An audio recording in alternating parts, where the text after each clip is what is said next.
Assalamualaikum warahmatullahi wabarakatuh teman-teman. Jumpa lagi bareng saya di channel Teknisi Digital. Udah lama banget nggak jumpa sama kalian. Padahal baru 4 harian ya saya nggak upload video. Tapi rasanya itu udah lama banget gitu, karena biasanya tiap hari kan ya. Kali ini saya mau memperbaiki sebuah mesin cuci. Sebelum saya perbaiki, saya tes dulu. Pencucinya muter, aman pencucinya. Mesin cuci ini adalah merek Sharp teman-teman. Adalah mesin cuci merek Sharp dengan tipe EST75MW. Dan waktunya saya coba pengeringnya. Ternyata pengeringnya tuh nggak hidup sama sekali. Meskipun saya buka tutup, tetap aja dia nggak mau hidup. Kenapa saya buka tutup? Karena mesin pengering itu bisa hidup dan bisa mati karena tutupnya. Karena di tutupnya itu ada tali yang narik rem sama saklar teman-teman. Jadi kalau misalnya kita mau ngerjain mesin cuci ini, kita bisa perhatikan wiring diagramnya di sini ya. Itu kalau kita perlu, kalau nggak perlu juga nggak apa-apa. Langkah yang pertama untuk memperbaiki mesin cuci yang pengeringnya nggak hidup adalah kita cek dulu tali remnya. Tali remnya dalam keadaan bagus, cuman waktu saya buka tutup dan tutupnya, ternyata tali remnya nggak bergerak teman-teman. Meskipun dia bagus, tapi dia nggak bergerak. Artinya di dalam selongsong kawat ini itu ada karat. Langsung aja kita bersihin ya. Kita bersihin pakai cairan pembersih atau pakai minyak-minyak tertentu. Saya memutuskan untuk membersihkan pakai cairan pembersih semprotan seperti ini teman-teman. Terus saya coba tarik ulur seperti ini supaya cairannya masuk ke dalam selongsong kawat ini. Rem ini kalau misalnya nggak bisa tertarik, kalau misalnya tutupnya itu ditutup, tutup pengering itu ditutup, rem ini akan tertarik dan dia akan melepaskan rem. Waktu dia dibuka, dia akan menekan rem. Akhirnya motornya nggak bergerak teman-teman. Gitu ceritanya. Jadi untuk pengering mesin cuci, rem ini sangat berpengaruh besar terhadap hidup dan matinya mesin pengering pada mesin cuci. Langsung aja kita tes. Saya coba colokin ke arus listrik 220 volt. Dan saya nggak ngedapati mesin pengeringnya hidup sama sekali teman-teman. Tuh. Meskipun remnya saya coba tarik dan ulur seperti ini, dia tetap aja nggak hidup sama sekali. Tapi mesin pencucinya hidup. Keluhan dari mesin cuci ini tuh ada dua teman-teman. Ada kerusakan pada mesin pengering yang nggak hidup dan pada klep yang bocor katanya gitu. Sebetulnya beliau nggak tahu kalau klepnya bocor, cuman saya analisis kayaknya klepnya yang bocor gitu. Sekarang saya coba tes ya. Mesin pengeringnya tuh timernya saya hidupkan. Dan di avometer saya nunjukin ada hambatan, artinya memang benar mesin pencucinya itu hidup. Dan waktu saya tes mesin pengering, tadi mesin pencucinya hidup. Dan waktu saya tes mesin pengering, timernya saya hidupkan, saya tes di stekernya, ternyata nggak ada arus yang bisa masuk kalau kita tes menggunakan avometer digital teman-teman. Saya curiga akhirnya sama timer. Ini dia timernya. Cara bongkarnya gampang teman-teman. Teman-teman ambil obeng, buka aja skrupnya, nanti kalian buka pasti bisa kayak gini. Kabel timer saya putus, kemudian saya langsung jumper seperti ini. Biasanya sih langsung berhasil kalau timernya memang rusak. Kita langsung tes ya. Ternyata meskipun udah saya jumper, mesin pengeringnya tetap nggak mau hidup teman-teman. Sekarang saya putusin kabel motor pengering. Saya udah putusin kabel motor pengering, ada 3 buah kabelnya. Dan saya coba ukur pakai skala dioda. Ternyata saya nggak ngedapatin arus bisa masuk ke dalam sini. Kalau arus bisa masuk, nanti di avometer digital itu akan menunjukkan angka 00 berapa gitu pokoknya. Tapi ini enggak, ini cuma satu aja di ujung paling kiri. Artinya arus listrik nggak bisa masuk teman-teman.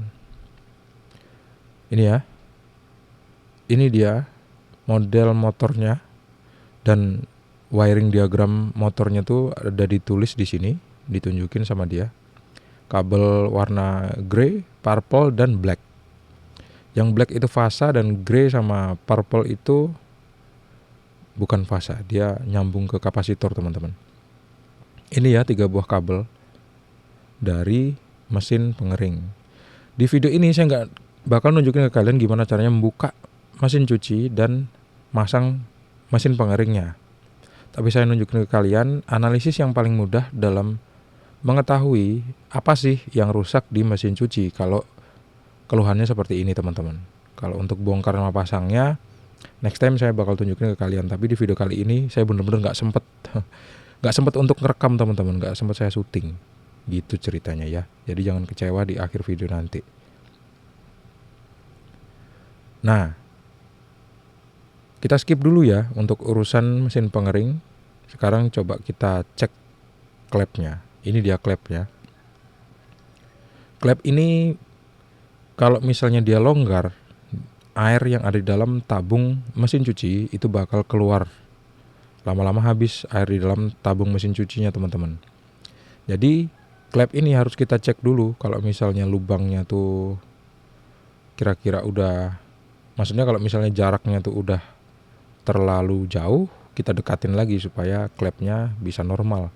Waktu pengering, waktu saklar buang air dan tutup airnya tuh diaktifkan.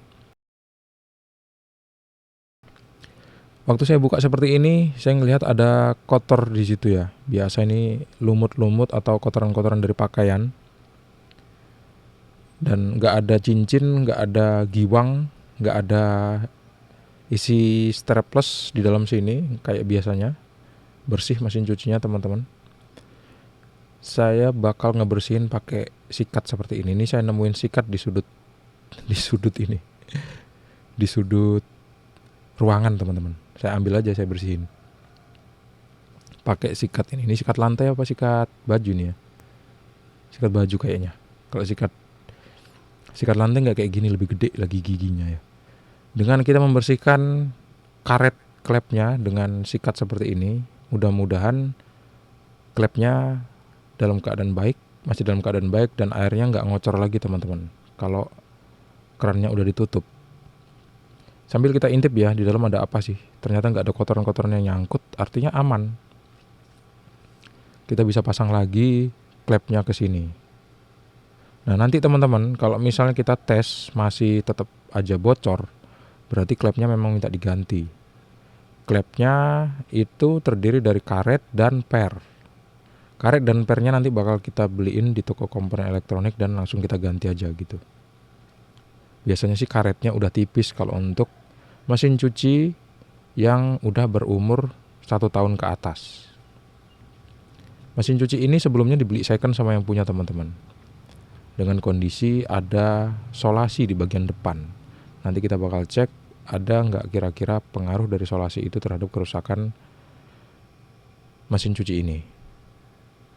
Oh iya, sama saya adjust ya untuk lubang kerannya, lubang klepnya itu saya coba naikin 1 mata.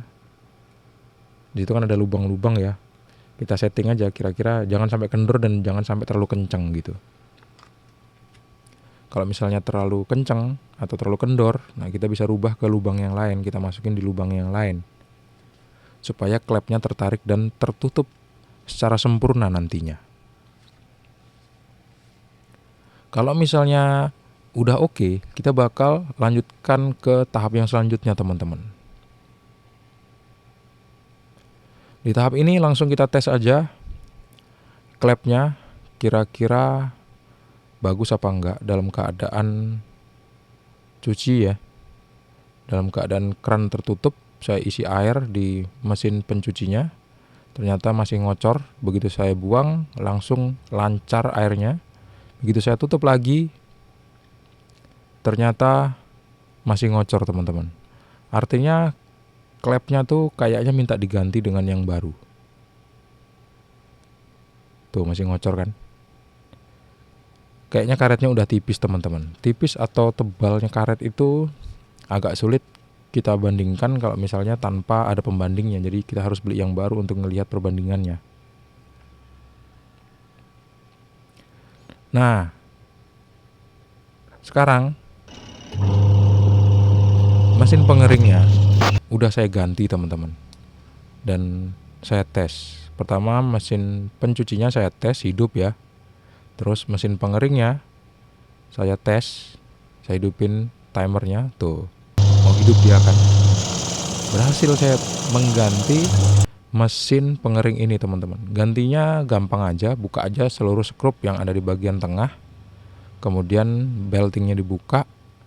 Terus udah tinggal tarik aja, nanti dia bakal terbelah jadi 2. Nah, untuk mesin pengering, untuk motor pengering itu tinggal dibeli aja yang sama, merek Sharp.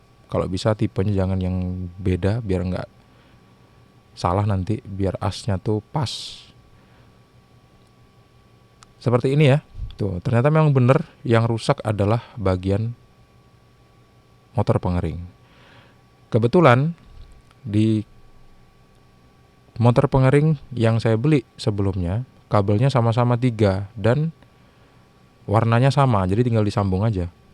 Untuk mesin pengering yang atau untuk motor pengering yang lama, ini dia kondisinya.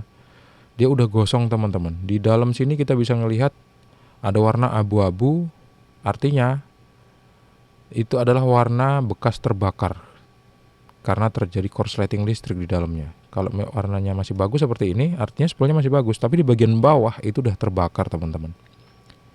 Motor pengering ini udah rusak total. Nah, kerusakan dari motor pengering itu terjadi karena bagian depan yang disolasi ini kan mesin cuci second ya, ternyata pecah gitu. Jadi air itu muncrat dari keranjang mesin pengering itu muncrat, kemudian lama-kelamaan dia masuk dan ngendap di bawah motor pengering atau motor spinner. Nah, akhirnya itulah yang menyebabkan mesin cuci ini, motor pengeringnya terbakar teman-teman. Dan setelah saya ganti klep, semuanya air yang ada di dalam mesin pencuci itu tetap ada di sana, nggak bocor dan nggak netes keluar teman-teman. Memang klepnya perlu diganti. Dan akhirnya mesin cuci ini yang diganti adalah 2. Yang pertama adalah motor pengering atau spinner. Yang kedua adalah klep dan per untuk buang airnya, seperti itu. Ini ada 2 buah yang diganti ya. Terima kasih teman-teman udah menonton, semoga video ini bermanfaat.